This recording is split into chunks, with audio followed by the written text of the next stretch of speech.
দীর্ঘ ২৬ বছরের অসুস্থতাকে পেছনে ফেলে উচ্চশিক্ষার পথে এগিয়ে যাচ্ছেন নওগাঁর তৌহিদুর রহমান তকু।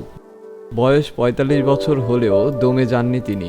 জীবনের কঠিন লড়াই পেরিয়ে এবার অংশ নিয়েছেন জাহাঙ্গীরনগর বিশ্ববিদ্যালয়ের স্নাতক ভর্তি পরীক্ষায়। গত বৃহস্পতিবার কলা ও মানবিক অনুষদের অধীনে সি ইউনিটের তৃতীয় শিফটে পরীক্ষায় বসেন তিনি। শৈশবে মস্তিষ্কের জটিল রোগে আক্রান্ত হয়ে প্রায় ৩ দশক মানসিক ভারসাম্যহীন ছিলেন।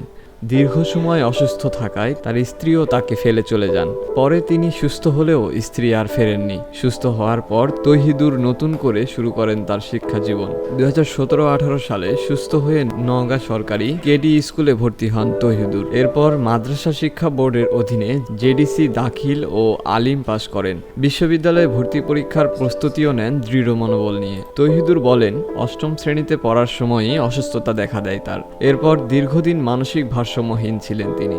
সুস্থ হওয়ার পর নতুন করে পড়াশোনা শুরু করে এখন উচ্চশিক্ষা নিতে চায়। নিজেকে সুসংগঠিত ও প্রতিষ্ঠিত নাগরিক হিসেবে গড়ে তুলতে চায়। স্ত্রী চলে যাওয়ার পর মা ও বড় বোনই তার দেখাশোনা করেন। সুযোগ পেলে বাংলা বা ইংরেজি বিষয়ে পড়তে চান তৌহিদুর। দেশের অন্যান্য পাবলিক বিশ্ববিদ্যালয়ের ভর্তি পরীক্ষাতেও অংশ নেওয়ার ইচ্ছা রয়েছে তার। এই বয়সেও শিক্ষার জন্য যে প্রাণান্তকর প্রচেষ্টা, তাতে অন্য সব প্রতিকূলতা দূর করে সফল হবেন বলেই প্রত্যাশা সবার।